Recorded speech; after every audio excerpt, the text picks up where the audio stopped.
Hi guys.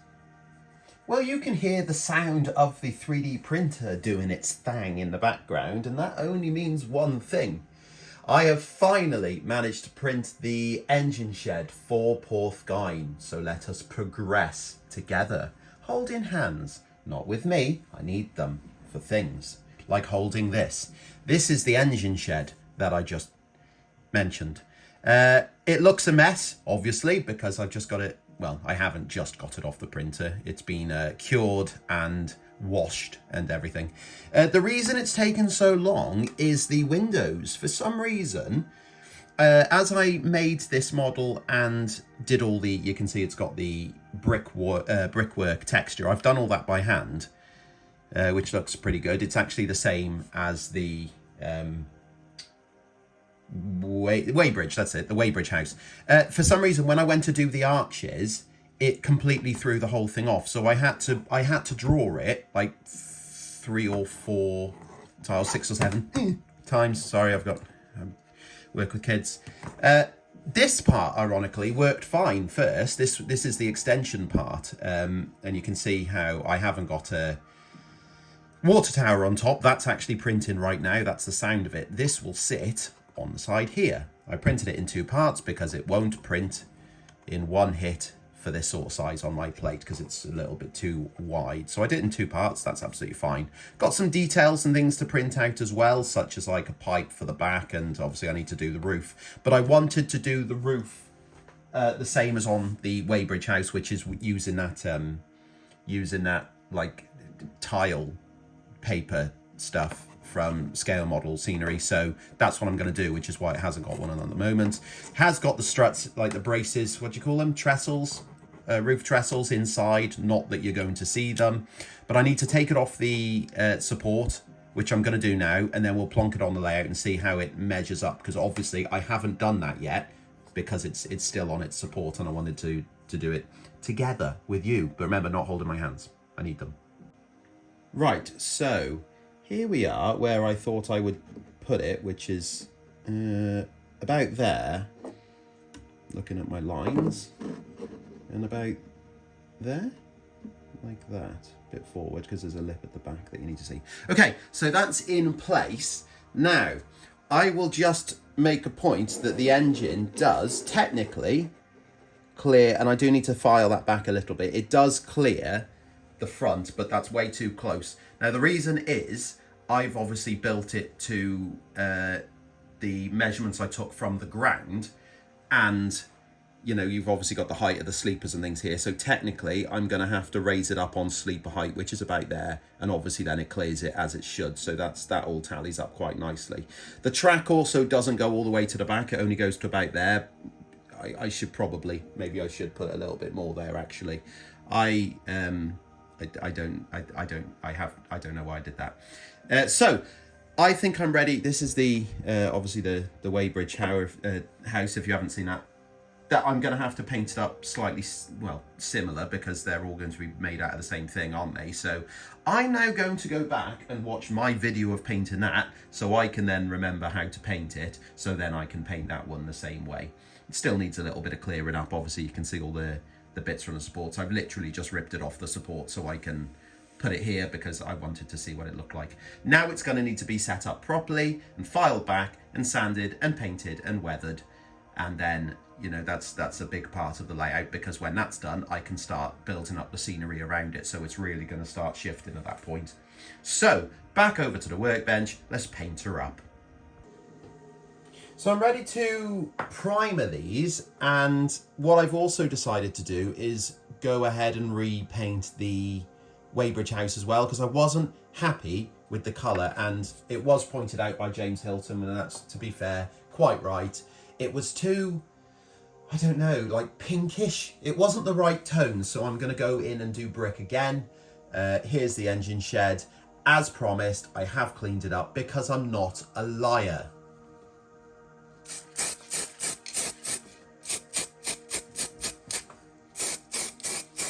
And I'm wearing gloves. Did you see the video on Buggles Station from Hamburg? No, not that boring one. No, not the one everyone had a go at me for being negative about. Miniature Wonderland. The other one. Yes, that one. To be fair, Tom did a really good job of editing out any of the really bad things I said, because I'm not allowed to drink on my meds, and well, I drank on my meds. What's annoying is that the camera is making that look really orange, but it's really, really dark red. So I'm going to spray in with a bit more of a bricky colour first. Which, again, I don't think this is even going to come out on the camera, so you might as well just look away a minute. Is that, well, it sort of is actually, isn't it? So this is a clay colour, which I thought might work quite nice. I mean, to be fair, I very rarely paint brick, don't I? I tend to do slate and stones and things, so this is a little bit of a new venture doing this. But it seems to be looking all right, actually.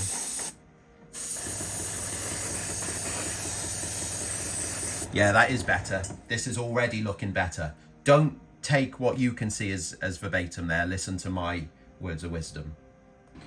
So I'm painting in the first of the brick colours, and this is going to be the darker one. I'm going to do less of them, I think, this time round.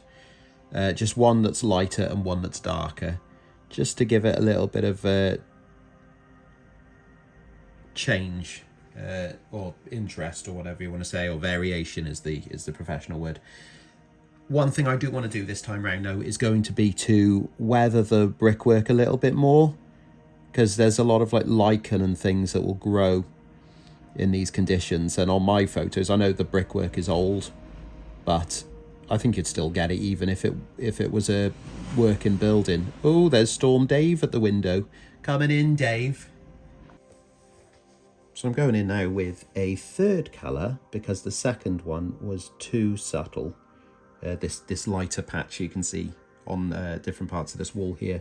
I think by the time I've weathered it and added other bits on top, I think that's just going to be so subtle that you won't really be able to see it. And in the photos, the lighter stones do actually stick out a little bit. So I'm going in with a brighter colour. Again, this colour will get toned down with the next couple of processes that I work on.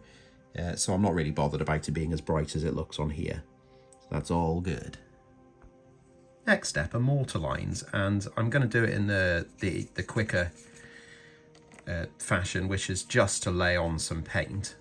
This is good old light antique white, because it's not quite white. Then get some tissue when it's still wet and rubber off. Not like that.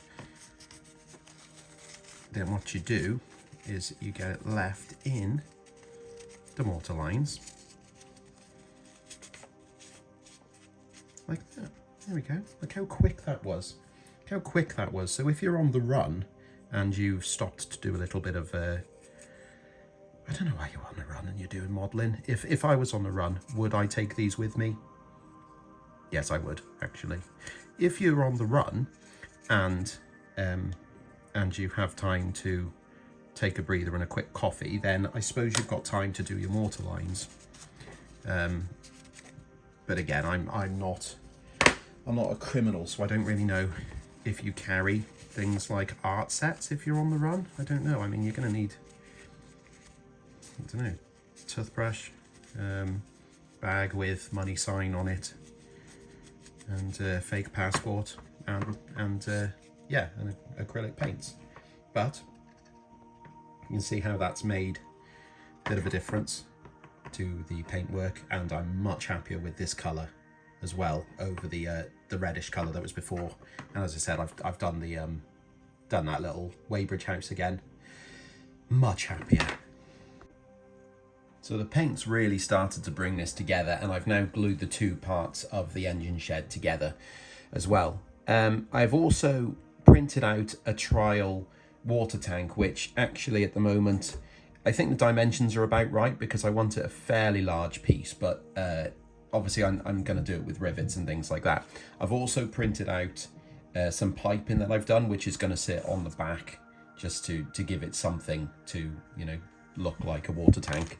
I've also got the shed doors, which I've drawn up.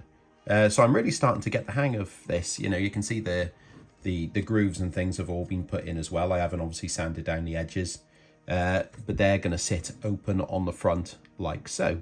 The next thing to do is going to be to put the roof on the extension, and I'm going for corrugated iron look because I want it to look like they've sort of added it on later.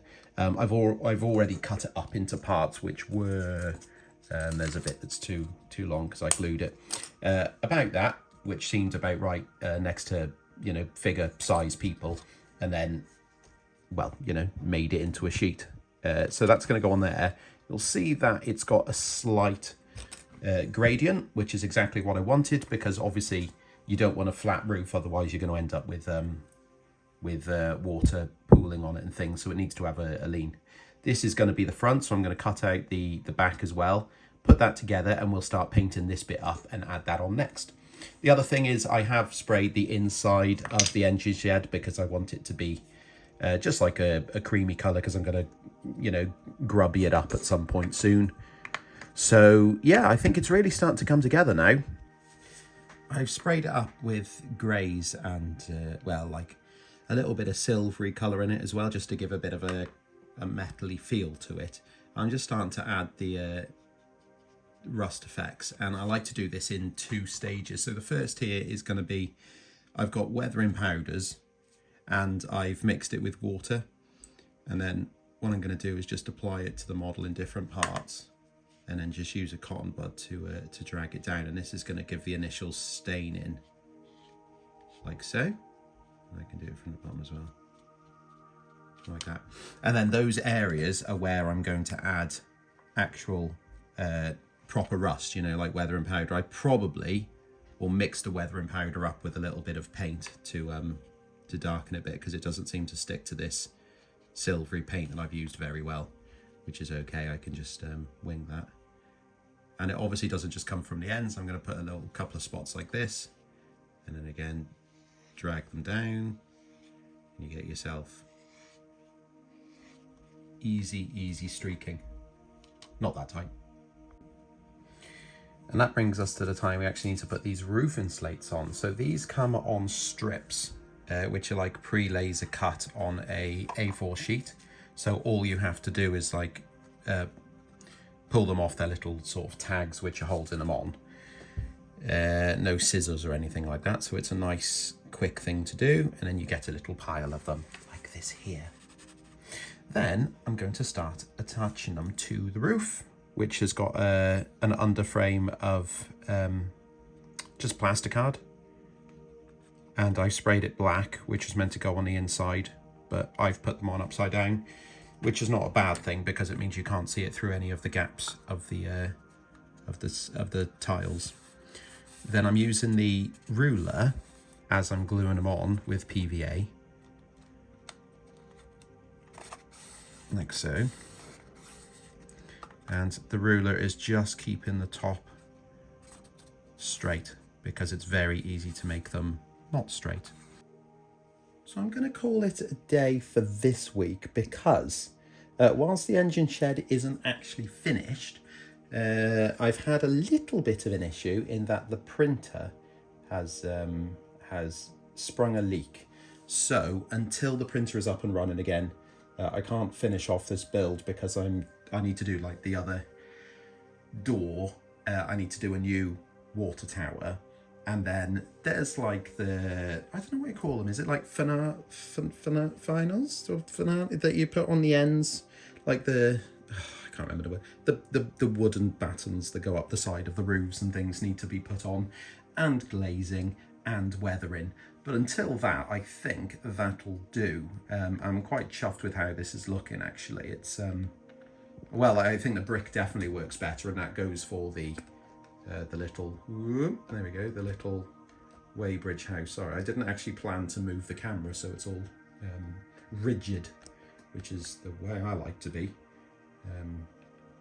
That was going to be a mortuary joke, but it sounded a lot dirtier than it was.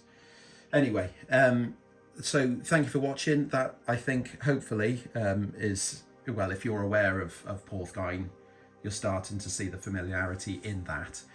So when this is done, and I'll probably need another video to finish it off, then we'll start landscaping around it and putting it all in, and then yeah, God, then we can start getting grasses and things on. Do need to do the back scene. I will need to put that on before next. Yeah, I'll do that next time as well. That's what we'll do. Anyway, I'm off now because I'm going back to Talyllyn to just be around trains, because apparently that's all I'm good for. Cheers.